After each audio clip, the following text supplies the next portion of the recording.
এই শীতের মৌসুম উপলক্ষে আমাদের প্রিয় নবী সাল্লাল্লাহু আলাইহি ওয়াসাল্লাম একবার শীতের দিনে বের হলেন। হাদিসটি বিভিন্ন হাদিসের কিতাবে বর্ণিত হয়েছে। তিনি বের হয়ে দেখলেন যে শীতের সময় গাছের পাতাগুলো ঝরে যায় সাধারণত। তো একটা গাছের পাতা ঝরে গেছে, সামান্য কিছু পাতা আছে সেগুলো ঝরে ঝরে ভাব। নবীজি সাল্লাল্লাহু আলাইহি সাল্লাম গাছটি ধরে একটু ঝাঁকা দিলেন। একটু ঝাঁকুনি দেওয়ার পর অনেকগুলো পাতা আরো ঝরে পড়ে গেল।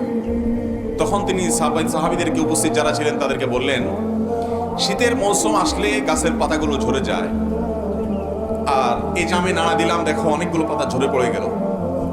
যদি উত্তম রূপে পবিত্রতা অর্জন করার পর একজন ইমানদার যদি সর্বোত্তম ভাবে, সুন্দরভাবে, ধীরস্থিরতার সাথে, খুশুর সাথে, গুরুত্বের সাথে আল্লাহ রাব্বুল আলামিনের প্রতি পরিপূর্ণ শ্রদ্ধা এবং ভক্তির সাথে হক আদায় করে 5 ওয়াক্ত সালাত ঠিকঠাক মতো আদায় করে, তো আল্লাহ রাব্বুল আলামিন তার গুনাহগুলোকে, এই গাছের পাতা যেরকম ঝরে শেষ হয়ে যায়, তার গুনাহগুলোকে আল্লাহ তাআলা এরকম মাফ করে দেন।